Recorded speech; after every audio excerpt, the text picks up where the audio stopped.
how to know God. Be spiritual. Because God is spirit. And for you to know him, you must be a spiritual man, spiritual woman. Hallelujah. If you want to know God, start the word. The word. Wakati Yesu alikuwa kwa majaribu, Matthew 4:4, akaambiwa na shetani, badilisha hili jiwe likuwa mkate.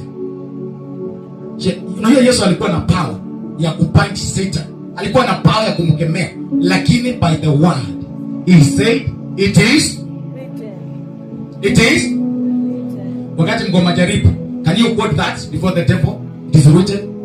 Uwezo ukagoti hiyo neno kama haujui neno la Mungu, kama hujui Mungu.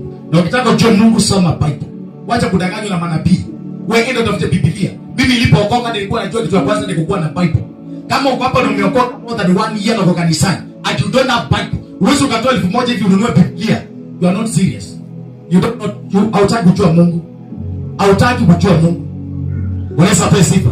Kama unataka kujua Mungu, start the word.